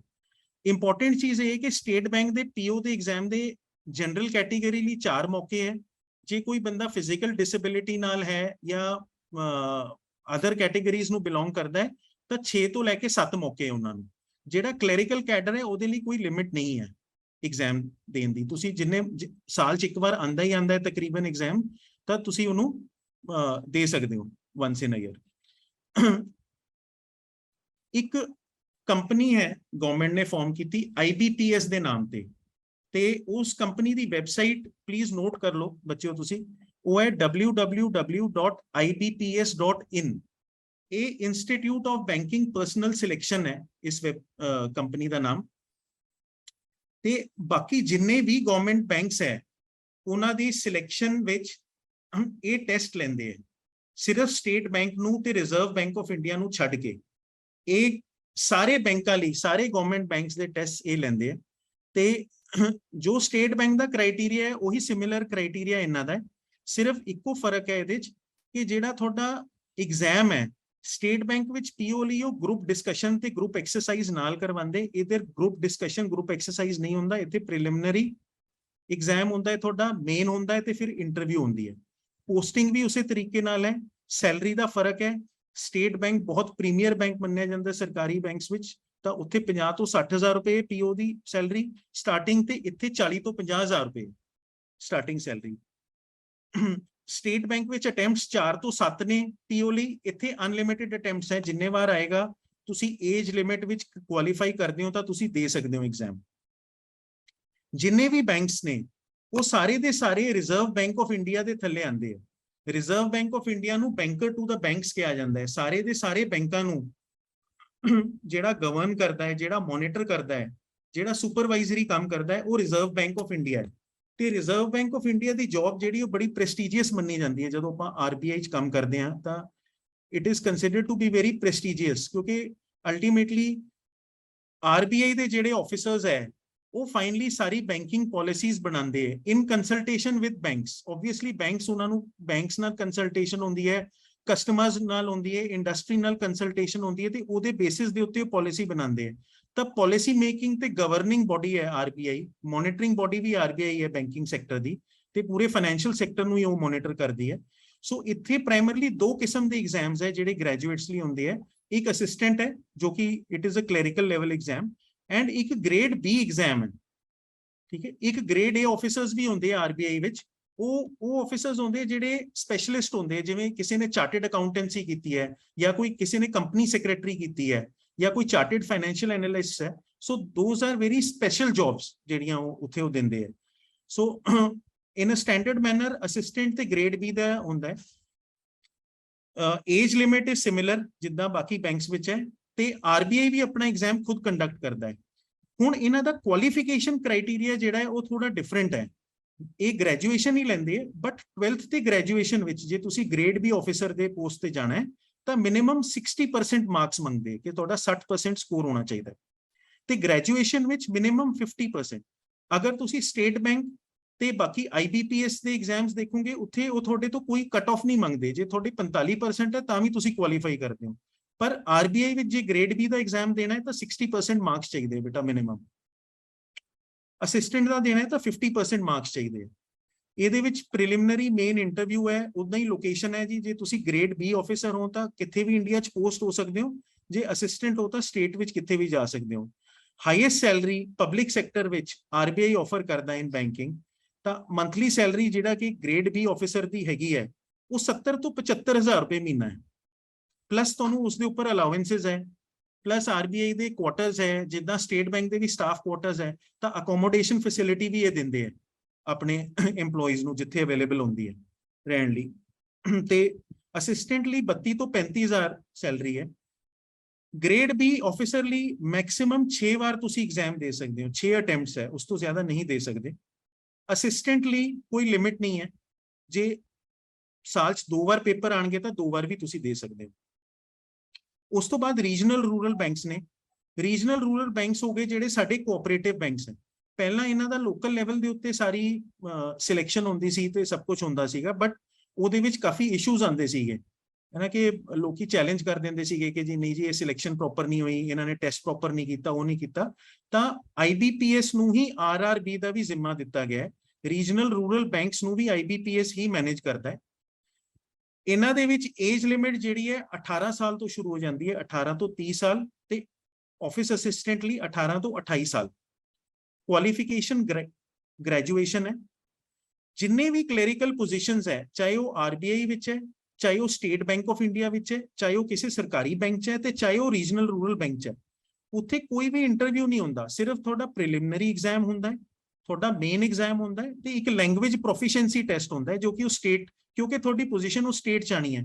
ਮੰਨ ਲਓ ਤੁਸੀਂ ਪੰਜਾਬ ਸਟੇਟ ਕੋਆਪਰੇਟਿਵ ਬੈਂਕ ਚ ਕਰਨਾ ਹੈ ਜਾਂ ਮਾਲਵਾ ਗ੍ਰਾਮੀਣ ਬੈਂਕ ਹੈ ਜਿਵੇਂ ਪੰਜਾਬ ਚ ਆਪਣੇ, ਉੱਥੇ ਆਪਾਂ ਕੰਮ ਕਰਨਾ ਹੈ ਤਾਂ ਉੱਥੇ ਉਹ ਲੈਂਗੁਏਜ ਪ੍ਰੋਫੀਸ਼ੀਐਂਸੀ ਟੈਸਟ ਲੈਣਗੇ ਸਿੰਪਲ ਤੁਹਾਡਾ। ਲੋਕੇਸ਼ਨ, ਕਿਉਂਕਿ ਇਹ ਰੂਰਲ ਬੈਂਕਸ ਹੈ, ਆਰਆਰਬੀ ਨੇ, ਤਾਂ ਇੱਥੇ ਵਿਦਿਨ ਦਾ ਸਟੇਟ ਹੀ ਤੁਹਾਡੀ ਪੋਸਟਿੰਗ ਹੋਣੀ ਹੈ ਕਿਤੇ ਨਾ ਕਿਤੇ। ਸੈਲਰੀ 40 ਤੋਂ 45,000 ਹੈ ਸਕੇਲ 1 ਆਫਿਸਰ ਦੀ, ਤੇ ਆਫਿਸ ਅਸਿਸਟੈਂਟ ਦੀ 22 ਤੋਂ 27,000 ਰੁਪਏ ਮਹੀਨੇ ਦੀ। ਇਹਨਾਂ ਦੇ ਵੀ ਜਿਹੜੇ ਐਗਜ਼ਾਮ ਹੈ ਆਰਆਰਬੀ ਦੇ, ਇਹਦੇ ਕੋਈ ਨੰਬਰ ਆਫ ਅਟੈਂਪਟਸ ਨਹੀਂ ਹੈ, ਤੁਸੀਂ ਜਿੰਨੇ ਵਾਰ ਵੀ ਐਗਜ਼ਾਮ ਨਿਕਲਣ ਤੁਹਾਡੇ ਸਟੇਟ ਲਈ ਤੁਸੀਂ ਇਹ ਦੇ ਸਕਦੇ ਹੋ। ਸੋ ਪ੍ਰਾਇਮਰਲੀ ਬੇਟਾ public sector banks, regional rural banks ਤੇ ਆਰਆਰਬੀ ਦਾ ਇਹ ਮੇਨ ਕ੍ਰਾਈਟੇਰੀਆ ਹੈ। ਹੁਣ ਇਹ ਗੱਲ ਆਉਂਦੀ ਹੈ ਕਿ ਜਿਹੜਾ ਪ੍ਰੀਲਿਮਿਨਰੀ ਐਗਜ਼ਾਮ ਹੈ ਇਹਦੇ ਵਿੱਚ ਕੀ ਪੁੱਛਦੇ ਆ ਸਾਨੂੰ, ਠੀਕ ਹੈ। ਸੋ ਪ੍ਰੀਲਿਮਿਨਰੀ ਐਗਜ਼ਾਮ ਜਿਹੜਾ ਤੁਹਾਡਾ ਹੁੰਦਾ ਹੈ, ਚਾਹੇ ਉਹ ਆਰਬੀਆਈ ਦਾ ਚਾਹੇ ਕਿਸੇ ਹੋਰ ਦਾ ਹੈ, ਤਾਂ ਉਹਦੇ ਵਿੱਚ ਤੁਹਾਨੂੰ English language, quantitative aptitude, reasoning ability ਇਹ ਪੁੱਛਿਆ ਜਾਂਦਾ ਹੈ। ਮੇਨਸ ਵਿੱਚ ਰੀਜ਼ਨਿੰਗ ਤੇ ਕੰਪਿਊਟਰ ਐਪਟੀਟਿਊਡ, ਤੁਹਾਡੀ computer knowledge should be good, ਉਹ ਚੈੱਕ ਕੀਤਾ ਜਾਂਦਾ ਹੈ। ਜਨਰਲ ਬੈਂਕਿੰਗ ਪੁੱਛਿਆ ਜਾਂਦਾ ਹੈ, ਇੰਗਲਿਸ਼ ਲੈਂਗੁਏਜ, ਡੇਟਾ ਐਨਾਲਾਈਸਿਸ ਵੀ ਕਰਵਾਉਂਦੇ ਹੈ ਜਿੱਦਾਂ ਆਪਾਂ ਕਿਹਾ ਸੀ ਕ੍ਰਿਟੀਕਲ ਥਿੰਕਿੰਗ ਸਕਿੱਲਸ, ਠੀਕ ਹੈ। ਤੇ ਇੱਕ ਇੰਗਲਿਸ਼ ਲੈਂਗੁਏਜ ਦਾ ਸੈਪਰੇਟ ਟੈਸਟ ਵੀ ਹੁੰਦਾ ਹੈ, ਉਹਦੇ ਵਿੱਚ ਤੁਹਾਡੇ ਤੋਂ ਲੈਟਰ ਰਾਈਟਿੰਗ ਤੇ ਐਸੇ ਕੀਤਾ ਜਾਂਦਾ ਹੈ। ਇੰਗਲਿਸ਼ ਲੈਂਗੁਏਜ ਆਪਣੇ ਸਾਰਿਆਂ ਲਈ ਚੈਲੰਜ ਹੈ, ਬਟ ਮੇਰੀ ਜੇ ਮੰਨੋਗੇ ਤਾਂ ਉਹ ਕੋਈ ਮੇਜਰ ਚੈਲੰਜ ਨਹੀਂ ਹੈ। ਅੱਜ ਵੀ ਆਪਾਂ ਸਿੱਖਣਾ ਸ਼ੁਰੂ ਕਰ ਸਕਦੇ ਹਾਂ ਉਹਨੂੰ, ਸਿੰਪਲ ਹੈ। ਰੱਦੀ ਦੇ ਪੁਰਾਣੇ ਅਖਬਾਰ ਪੜ੍ਹ ਲਓ, ਪੁਰਾਣੀ ਸਟੋਰੀ ਬੁੱਕਸ ਪੜ੍ਹ ਲਓ, ਨਾਲ ਇੱਕ ਆਪਣੇ ਕੋਲ ਰੈਪਿਡੈਕਸ ਗਾਈਡ ਰੱਖੋ ਟ੍ਰਾਂਸਲੇਸ਼ਨ ਵਾਲੀ ਤੇ ਅੰਡਰਸਟੈਂਡਿੰਗ ਵਾਲੀ, ਤੇ ਤੁਹਾਡੀ ਇੰਗਲਿਸ਼ ਵੀ ਇੰਪਰੂਵ ਹੋ ਸਕਦੀ ਹੈ। ਪਰ ਡੈਫੀਨੇਟਲੀ ਬੈਂਕਿੰਗ ਵਿੱਚ ਇੰਗਲਿਸ਼ ਇਜ਼ ਅ ਰਿਕੁਆਇਰਮੈਂਟ, ਤੇ ਆਪਾਂ ਨੂੰ ਇਹਨੂੰ ਇੰਪਰੂਵ ਕਰਨਾ ਪਏਗਾ ਆਪਣਾ ਟਾਈਮ ਟੂ ਟਾਈਮ, ਜਿਹੜਾ ਵੀ ਜੇ ਆਪਾਂ ਨੂੰ ਲੱਗਦਾ ਹੈ ਕਿ ਆਪਾਂ ਇਹਦੇ ਚ ਲੈਕ ਕਰਦੇ ਹਾਂ।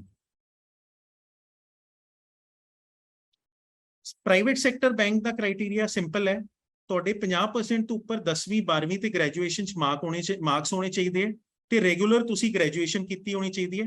27 ਸਾਲ ਤੋਂ ਥੱਲੇ ਤੁਹਾਡੀ ਏਜ ਹੋਣੀ ਚਾਹੀਦੀ ਹੈ, ਤੇ ਤੁਹਾਡੇ ਕੋਲ ਪੈਨ ਕਾਰਡ ਤੇ ਆਧਾਰ ਕਾਰਡ ਦੀ ਅਵੇਲੇਬਿਲਿਟੀ ਹੋਣੀ ਚਾਹੀਦੀ ਹੈ।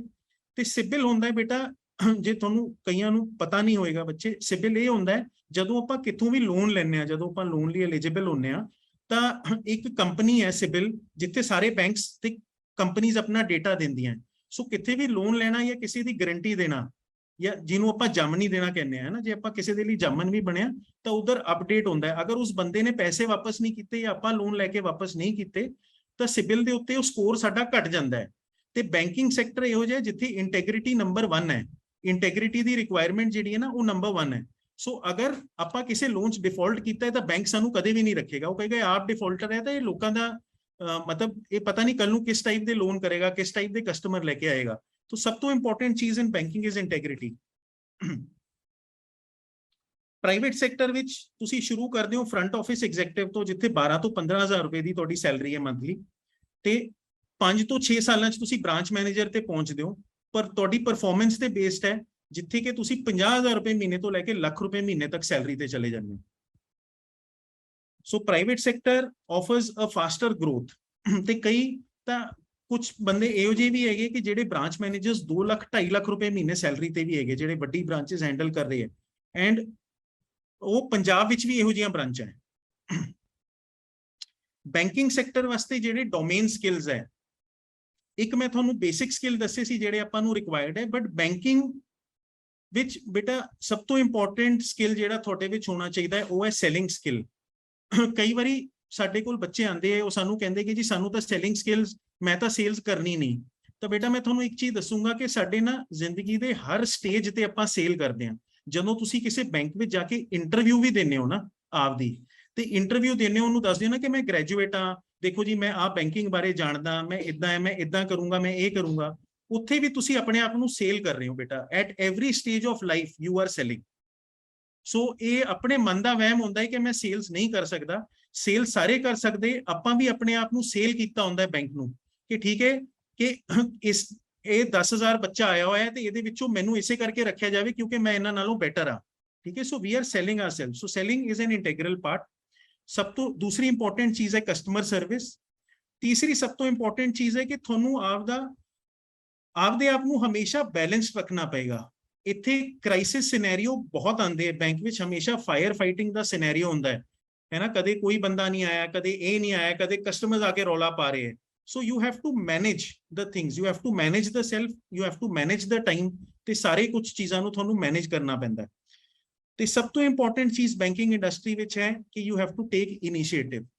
ਪ੍ਰਾਈਵੇਟ ਸੈਕਟਰ ਬੈਂਕਸ ਇਹ ਸਭ ਤੋਂ ਪਹਿਲਾਂ ਦੇਖਦੇ ਹੈ ਕਿ ਇੱਕ ਬੱਚੇ ਦੀ ਜਦੋਂ ਇੰਟਰਵਿਊ ਕਰਦੇ ਨਾ, ਉਹਨਾਂ ਨੂੰ ਵੀ ਪਤਾ ਹੁੰਦਾ ਕਿ ਫਰੈਸ਼ਰ ਬੱਚਾ, ਇਹਨੂੰ ਬੇਸਿਕ ਨੌਲੇਜ ਹੈ, ਕਿੱਥੋਂ ਨਾ ਕਿੱਥੋਂ ਕੋਚਿੰਗ ਲੈ ਕੇ ਆਇਆ, ਸਿੱਖ ਕੇ ਆਇਆ, ਇਹਨੇ ਆਪ ਸਿੱਖਿਆ। ਉਹ ਇੱਕੋ ਚੀਜ਼, ਦੋ ਚੀਜ਼ਾਂ ਦੇਖਦੇ ਤੁਹਾਡੇ ਵਿੱਚ।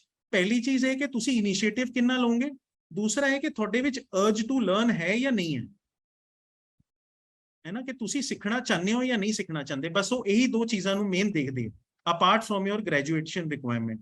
ਬਾਕੀ ਡੋਮੇਨ ਸਪੈਸੀਫਿਕ ਸਕਿੱਲ ਨੇ, ਜਿੱਦਾਂ ਕਿ ਤੁਹਾਨੂੰ ਰਿਟੇਲ ਬੈਂਕਿੰਗ ਬਾਰੇ ਬੇਸਿਕ ਆਈਡੀਆ ਹੋਣਾ ਚਾਹੀਦਾ, ਜੋ ਕਿ ਮੈਂ ਤੁਹਾਨੂੰ ਦੱਸਿਆ ਕਿ ਤੁਸੀਂ YouTube ਤੇ ਵੀ ਦੇਖ ਸਕਦੇ ਹੋ ਕਿ ਰਿਟੇਲ ਬੈਂਕਿੰਗ ਕੀ ਹੈ, ਤੇ ਕੋਚਿੰਗ ਇੰਸਟੀਟਿਊਟਸ ਤੋਂ ਵੀ ਆਈਡੀਆ ਲੈ ਸਕਦੇ ਹੋ ਕਿ ਕਿੱਦਾਂ ਹੈ ਜੇ ਤੁਸੀਂ ਕੋਚਿੰਗ ਲੈਣਾ ਚਾਹੋ। ਬੈਂਕਿੰਗ ਸੌਫਟਵੇਅਰ ਬਾਰੇ ਬੇਸਿਕ ਆਈਡੀਆ ਹੋਣਾ ਚਾਹੀਦਾ ਹੈ। ਰੈਗੂਲੇਟਰੀ RBI ਕੀ ਹੈ, RBI ਦੇ ਕੀ ਫੰਕਸ਼ਨ ਹੈ, ਉਹ ਪਤਾ ਹੋਣਾ ਚਾਹੀਦਾ ਹੈ। ਤੇ ਫਾਈਨੈਂਸ਼ੀਅਲ ਪ੍ਰੋਡਕਟਸ, ਕਰੰਟ ਅਕਾਊਂਟ ਕੀ ਹੁੰਦਾ ਹੈ, ਸੇਵਿੰਗ ਅਕਾਊਂਟ ਕੀ ਹੁੰਦਾ ਹੈ, RTGS NEFT ਕੀ ਹੁੰਦਾ ਹੈ, ਇਹ ਬੇਸਿਕ ਚੀਜ਼ਾਂ ਹੈ ਜੋ ਬੈਂਕਿੰਗ ਦੀਆਂ, ਜੋ ਐਕਸਪੈਕਟ ਕਰਦੇ ਕਿ ਤੁਹਾਨੂੰ ਪਤਾ ਹੋਣੀਆਂ ਚਾਹੀਦੀਆਂ।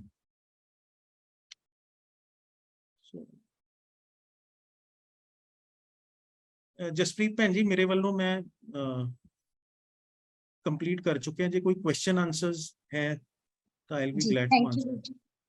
Thank you so much. ਤੁਸੀਂ ਬਹੁਤ ਹੀ ਵਧੀਆ ਔਰ ਬੜਾ ਇਲੈਬੋਰੇਟ ਕਰਕੇ ਸਾਨੂੰ ਇਸ ਸੈਕਟਰ ਬਾਰੇ ਦੱਸਿਆ। ਆਸ ਕਰਦੇ ਹਾਂ ਬੱਚਿਆਂ ਦੇ ਬਹੁਤ ਸਾਰੇ ਜਿਹੜੇ ਕੁਐਸਚਨਸ ਆ ਉਹ ਸੌਰਟ ਆਊਟ ਹੋ ਗਏ ਹੋਣਗੇ, ਤੇ ਅਗਰ ਫਿਰ ਵੀ ਕਿਸੇ ਦਾ ਕੋਈ ਸਵਾਲ ਹੈ ਤਾਂ ਉਹ ਹੱਥ ਖੜਾ ਕਰ ਸਕਦੇ ਨੇ, ਅਸੀਂ ਉਹਨਾਂ ਦਾ ਸਵਾਲ ਜ਼ਰੂਰ ਲਵਾਂਗੇ। ਵੈਸੇ ਵੀਰ ਜੀ ਨੇ ਬਹੁਤ ਵਧੀਆ ਤਰੀਕੇ ਨਾਲ, ਬੜੇ ਠਹਿਰਾਓ ਦੇ ਨਾਲ ਸਮਝਾਇਆ, ਪਰ ਮੇਰੇ ਖਿਆਲ ਸਾਰਿਆਂ ਨੂੰ ਤਕਰੀਬਨ ਹਰ ਚੀਜ਼ ਸਮਝ ਆਈ ਹੋਏਗੀ। ਫਿਰ ਵੀ ਕਿਸੇ ਦੇ ਮਨ ਵਿੱਚ ਕੋਈ ਵੀ ਸਵਾਲ ਹੈ ਤਾਂ ਪਲੀਜ਼ ਆਪਣੇ ਹੱਥ ਖੜੇ ਕਰ ਲਓ, ਤੇ ਅਸੀਂ ਫਿਰ ਤੁਹਾਡੇ ਜਿਹੜੇ ਸਵਾਲ ਉਹ ਲੈ ਸਕਾਂਗੇ ਜੀ।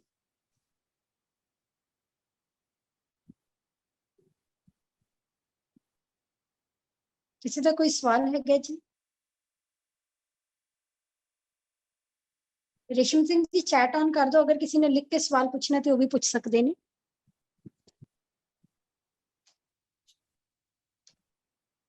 मैं थैंक यू करना चाहनी हाँ सुरिंदरपाल सिंह जी का, जिन्होंने सानू जसपाल सिंह जी के नाल मिलवाया और इन्ना वधिया इन्होंने सैशन लिया बैंकिंग का कि मेरे ख्याल जिन्ने मेरे डाउट से वो भी मेरे भी क्लीयर हो गए ने।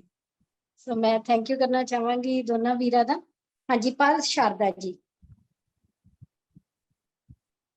अपने आप को अनम्यूट करो। हाँ जी। वाहिगुरू जी की फतेह। वाहिगुरू जी का खालसा वाहिगुरू जी की फतेह। जी की पूछना तुसी? जी RBI च ग्रेड B ते असिस्टेंट दे पेपर देन लई क्वालिफिकेशन की होनी चाहिए है? बेटा ग्रेजुएशन क्वालिफिकेशन है, पर RBI मैं जिद्दां दस्सिया सीगा कि बैंकर टू द बैंक है ते सब तो प्राइम जॉब है RBI वाली, ਤਾਂ 12th 12ਵੀਂ ਤੇ ਗ੍ਰੈਜੂਏਸ਼ਨ ਦੋਨਾਂ ਦੇ ਵਿੱਚ 60% ਤੋਂ ਉੱਪਰ ਤੁਹਾਡੇ ਮਾਰਕਸ ਹੋਣੇ ਚਾਹੀਦੇ ਆ ਜੇ ਤੁਸੀਂ ਗ੍ਰੇਡ B ਲਈ ਜਾਣਾ ਹੈ। ਤੇ ਜੇ ਤੁਸੀਂ ਅਸਿਸਟੈਂਟ ਦੇ ਪੇਪਰ ਦੇਣੇ ਆ ਤਾਂ ਤੁਹਾਨੂੰ 50% ਤੋਂ ਉੱਪਰ ਮਾਰਕਸ ਚਾਹੀਦੇ ਗ੍ਰੈਜੂਏਸ਼ਨ ਵਿੱਚ। Thank you sir. सो बच्चे मैसेजेस विच भी थोड़ा थैंक्स कर रहे हैं कि तुसीं उन्हां नूं बड़ा वधिया समझाया। किसी होर दा कोई सवाल है तो भी पूछ सकते हैं जी। सो आई थिंक वीर जी सारे बच्चों नूं जिहड़ा है अज दा सैशन बड़ा क्लीयरली समझ आया, क्योंकि स्लाइड भी नाल चल रही सी, बड़े वधिया तरीके नाल तुसीं समझाया सी। बहुत धन्नवाद करते हैं। फिर भी अगर किसी बच्चे का कोई क्वेरी होएगी तो असीं तुहानूं कॉन्टैक्ट करांगे। बिल्कुल किसी भी समय जी। आस करते हैं ਤੁਸੀਂ ਬੱਚਿਆਂ ਨੂੰ ਹਮੇਸ਼ਾ ਗਾਈਡ ਕਰਦੇ ਰਹੋਗੇ। ਤੇ ਵੀਰ ਸੁਰਿੰਦਰਪਾਲ ਸਿੰਘ ਜੀ ਦਾ ਸਪੈਸ਼ਲ ਥੈਂਕਸ ਕਿ ਉਹ ਸਾਨੂੰ ਇਸ ਤਰ੍ਹਾਂ ਦੇ ਵੀਰਾਂ ਭੈਣਾਂ ਨਾਲ ਮਿਲਵਾਉਂਦੇ ਰਹਿੰਦੇ ਨੇ, ਜਿਹੜੇ ਬੱਚਿਆਂ ਨੂੰ ਡਿਫਰੈਂਟ ਏਰੀਆਜ਼ ਦੇ ਵਿੱਚ ਜਿਹੜੇ ਹੈ ਉਹ ਉਹਨਾਂ ਨੂੰ ਗਾਈਡ ਕਰਦੇ ਨੇ। ਸੋ ਇੱਕ ਬੱਚੇ ਦਾ ਕੁਐਸਚਨ ਆਇਆ, ਲਿਖ ਕੇ ਆਇਆ ਕਿ ਕੀ ਅਕਾਊਂਟਸ ਆਣਾ ਜ਼ਰੂਰੀ ਹੈ ਜੇ ਅਸੀਂ ਬੈਂਕਿੰਗ ਲਾਈਨ ਵਿੱਚ ਜਾਣਾ ਚਾਹੁੰਦੇ ਹਾਂ? नहीं, अकाउंट्स आना जरूरी नहीं है। मैं एक को सिंपल गल कहूंगा कि बैंकिंग ਦੀ ਜਿਹੜੀ ਜੌਬ ਹੈ ਨਾ ਉਹਦੇ ਵਿੱਚ ਆਪਾਂ ਨੂੰ ਬੇਸਿਕਲੀ ਕਾਮਨ ਸੈਂਸ ਹੋਣੀ ਬਹੁਤ ਜ਼ਰੂਰੀ ਹੈ। ਅਕਾਊਂਟਸ ਆਣਾ ਬਿਲਕੁਲ ਜ਼ਰੂਰੀ ਨਹੀਂ ਹੈ। ਅਕਾਊਂਟਸ ਤਾਂ ਆਪਾਂ ਉੱਥੇ ਸਿੱਖ ਹੀ ਜਾਂਦੇ ਹਾਂ। So bankers job is a common sense job. ਮੇਰਾ ਇੱਕ ਬੌਸ ਹੁੰਦਾ ਸੀ ਜੋ ਕਹਿੰਦਾ ਸੀਗਾ ਕਿ ਬੈਂਕਰ ਤੇ ਪੁਲਿਸਮੈਨ 'ਚ ਕੋਈ ਫਰਕ ਨਹੀਂ ਹੈ ਬਹੁਤ ਜ਼ਿਆਦਾ, ਠੀਕ ਹੈ ਨਾ। ਜਿੱਦਾਂ ਪੁਲਿਸ ਵਾਲਾ ਕਹਿੰਦਾ ਇਹਨੂੰ ਰੋਕਣਾ ਹੈ ਤੇ ਇਹਨੂੰ ਭੇਜਣਾ ਹੈ, ਹੁਣ ਰੁਕੋ ਹੁਣ ਜਾਓ, ਉਸੇ ਤਰੀਕੇ ਨਾਲ ਬੈਂਕਰ ਦਾ ਜੌਬ ਹੈ ਕਿ ਇਹ ਕਸਟਮਰ ਨੂੰ ਮੈਂ ਅੰਦਰ ਕਰਨਾ ਹੈ, ਇਹ ਕਸਟਮਰ ਮੈਂ ਇਨ ਕਰਨਾ ਹੈ, ਇਸ ਕਸਟਮਰ ਨੂੰ ਮੈਂ ਇਨ ਨਹੀਂ ਕਰਨਾ, ਇਹਨੂੰ ਮੈਂ ਸਰਵਿਸ ਦੇਣੀ ਹੈ, ਇਹਨੂੰ ਮੈਂ ਇਹ ਚੀਜ਼ ਦੇ ਨਹੀਂ ਸਕਦਾ। So accounts is not at all necessary. Basic knowledge about banking is necessary. Accounting ਤਾਂ ਸਿਸਟਮ ਕਰ ਦਿੰਦਾ ਹੈ ਅੱਜ ਦੀ ਤਰੀਕ ਵਿੱਚ, ਕੰਪਿਊਟਰ ਕਰ ਦਿੰਦਾ ਹੈ। ਇਸੇ ਕਰਕੇ ਬੈਂਕਿੰਗ ਇੱਕ ਇਹੋ ਜਿਹੀ ਫੀਲਡ ਹੈ ਜਿੱਥੇ ਕਿ ਤੁਸੀਂ ਚਾਹੇ ਆਰਟਸ ਗ੍ਰੈਜੂਏਟ ਹੋ, ਚਾਹੇ ਕਾਮਰਸ ਗ੍ਰੈਜੂਏਟ ਹੋ, ਚਾਹੇ ਸਾਇੰਸ ਗ੍ਰੈਜੂਏਟ ਹੋ, ਠੀਕ ਹੈ ਨਾ, ਤੁਸੀਂ ਉਸ ਸੈਕਟਰ ਵਿੱਚ ਜਾ ਕੇ ਜੌਬ ਕਰ ਸਕਦੇ ਹੋ। ਇੱਕ ਕੁਐਸਚਨ ਹੈ ਕਿ what is rural development. So rural development ਬੇਟਾ ਤੁਸੀਂ ਕਿਸ ਟਰਮ ਵਿੱਚ ਪੁੱਛ ਰਹੇ ਹੋ? ਦੋ ਟਾਈਪ ਦੀ ਹੈ। ਇੱਕ ਤਾਂ ਰੂਰਲ ਡਿਵੈਲਪਮੈਂਟ ਬੇਟਾ ਉਹ ਹੈ ਕਿ ਜਿੱਥੇ ਅੱਜ ਸਾਰਾ ਪੂਰੀ ਕੰਟਰੀ ਦਾ ਫੋਕਸ ਰੂਰਲ ਇਕੋਨੋਮੀ ਤੇ, ਕਿਉਂਕਿ ਉਹਨਾਂ ਨੂੰ ਪਤਾ ਹੈ ਕਿ ਇਹ ਹੀ ਅਰਬਨ ਇਕੋਨੋਮੀ ਇੱਕ ਲੈਵਲ ਤੱਕ ਡਿਵੈਲਪ ਹੋਈ ਹੈ and it is going to go up to a certain extent, but ਹੁਣ it is the rural economy only. ਜਿਵੇਂ ਇਨਫਰਾਸਟ੍ਰਕਚਰ ਬਣ ਰਿਹਾ ਹੈ ਕਿ ਰੂਰਲ ਸਾਡਾ ਰੋਡਸ ਬਣ ਰਿਹਾ ਹੈ, rural government is trying to focus ਕਿ ਬੈਂਕਸ ਵੀ ਉੱਥੇ ਜਾਣ, ਲੋਕਾਂ ਨੂੰ ਅਵੇਅਰਨੈਸ ਹੋਏ, ਫਾਈਨੈਂਸ਼ੀਅਲ ਸਰਵਿਸਿਜ਼ ਲੋਕਾਂ ਦੇ ਘਰੋਂ ਘਰ ਤੱਕ ਪਹੁੰਚਾਈਆਂ ਜਾਣ। So this is what it is ਕਿ ਰੂਰਲ ਦੇ ਵਿੱਚ ਮਤਲਬ you will be surprised to note ਕਿ ਅੰਮ੍ਰਿਤਸਰ ਵਿੱਚ ਮਨਦੀਪ ਕੌਰ ਮੈਮ ਨੇ ਤੇ ਉਹਨਾਂ ਦਾ ਇੱਕ ਉਹਨਾਂ ਨੇ ਟਾਂਗੜਾ ਪਿੰਡ ਹੈ ਜੀ, ਟਾਂਗੜਾ ਪਿੰਡ ਵਿੱਚ ਉਹਨਾਂ ਨੇ ਆਪਣਾ ਸਾਰਾ IT the system structure setup ਕੀਤਾ ਹੈ ਤੇ ਆਲਮੋਸਟ 100 ਤੋਂ 125 EMPLOYee ਉਹਨਾਂ ਕੋਲ ਉੱਥੇ ਹੈ। ਸੋ this is what rural development is today ਕਿ even IT sector is being working rurally, ਤੁਹਾਨੂੰ urban requirement ਹੀ ਨਹੀਂ ਹੈ। ਬੇਟਾ BCom ਤੇ BCom honors ਦੋਨੋਂ ਤੁਹਾਡੀ ਚੋਇਸ ਹੈ, ਤੁਸੀਂ ਜੋ ਵੀ ਕਰਨਾ ਚਾਹੋਗੇ ਹੈ ਨਾ। ਇਹ honors ਵਿੱਚ you will have some specialization, ਸੋ ਤੁਸੀਂ ਉਹਨੂੰ ਕਰ ਸਕਦੇ ਹੋ। ਬੇਟਾ ਕਾਮਰਸ ਕਿਸੇ ਲਈ ਵੀ ਕੋਈ ਵੀ ਚੀਜ਼ ਡਿਫਿਕਲਟ ਨਹੀਂ ਹੈ। ਜੋ ਡਿਫਿਕਲਟੀ ਹੈ ਨਾ ਬੇਟਾ ਉਹ ਆਪਣੇ ਮਾਈਂਡ ਵਿੱਚ ਹੁੰਦੀ ਹੈ, ਆਪਣੇ ਮਨ ਚ ਹੁੰਦੀ ਹੈ। ਆਪਣੀ ਸੋਚ ਹੈ ਕਿਸੇ ਚੀਜ਼ ਨੂੰ ਸੌਖਾ ਬਣਾ ਦਿੰਦੀ ਹੈ, ਕਿਸੇ ਚੀਜ਼ ਨੂੰ ਔਖਾ ਬਣਾ ਦਿੰਦੀ ਹੈ, ਠੀਕ ਹੈ। Can we become bank manager after BCom? Yes, you can become. You have ਬੇਟੇ ਉਹ ਤੁਸੀਂ 20ਵੀਂ ਪੌੜੀ ਦੀ ਗੱਲ ਕਰ ਰਹੇ ਹੋ ਤਾਂ ਪਹਿਲਾਂ 19 ਪੌੜੀਆਂ ਚੜ੍ਹਨੀਆਂ ਪੈਣਗੀਆਂ, ਐਗਜ਼ਾਮ ਕਲੀਅਰ ਕਰਨਾ ਪਏਗਾ, PO ਬਣਨਾ ਪਏਗਾ, PO ਤੋਂ ਬਾਅਦ ਅਸਿਸਟੈਂਟ ਮੈਨੇਜਰ, ਅਸਿਸਟੈਂਟ ਮੈਨੇਜਰ ਤੋਂ ਬਾਅਦ ਆਪਰੇਸ਼ਨਸ ਮੈਨੇਜਰ, ਬੈਕਅਪ ਮੈਨੇਜਰ, ਫਿਰ ਬ੍ਰਾਂਚ ਮੈਨੇਜਰ, ਬਿਲਕੁਲ ਬਣ ਸਕਦੇ ਹੋ।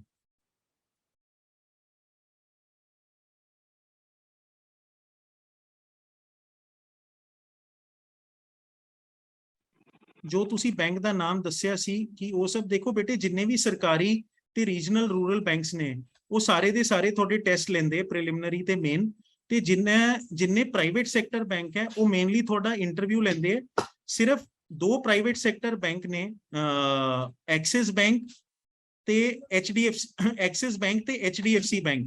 ਬੇਟੇ ਉਹ ਦੋਨੋਂ ਦੇ ਦੋਨੋਂ ਬੈਂਕਸ ਜਿਹੜੇ ਨੇ ਉਹ ਤੁਹਾਡਾ ਇੱਕ ਰਿਟਨ ਐਗਜ਼ਾਮ ਵੀ ਲੈਂਦੇ ਇੰਟਰਵਿਊ ਤੋਂ ਬਾਅਦ। Otherwise private sector bank is mainly interview based. Surinderpal ਵੀਰ ਜੀ ਕੁਝ ਕਹਿਣਾ ਚਾਹ ਰਹੇ ਨੇ?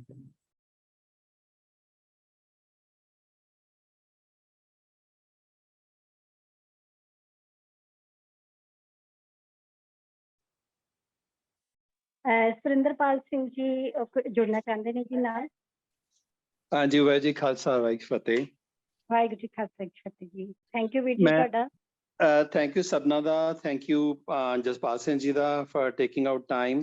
ਮੈਂ ਬੱਚਿਆਂ ਨੂੰ ਇੱਕ ਚੀਜ਼ ਥੋੜੀ ਜਿਹੀ ਗਾਈਡ ਕਰਨਾ ਚਾਹੁੰਦਾ ਸੀਗਾ ਕਿ ਬੈਂਕਿੰਗ ਦੀ ਆਪਾਂ ਗੱਲ ਕਰ ਰਹੇ ਹੈਗੇ ਆ ਤੇ ਇੱਕ ਜਿਹੜਾ ਬੜਾ ਵਧੀਆ ਤਰੀਕਾ ਹੈਗਾ ਜਿਹੜੇ ਬੱਚੇ ਇੰਟਰਸਟਿਡ ਨੇ ਬੈਂਕਿੰਗ 'ਚ ਕਰੀਅਰ ਡਿਵੈਲਪ ਕਰਨ ਲਈ, ਉਹ ਹੈ ਕਿ ਤੁਸੀਂ ਨਾ ਬੈਂਕਸ ਦੇ ਵਿੱਚ ਜਾਓ।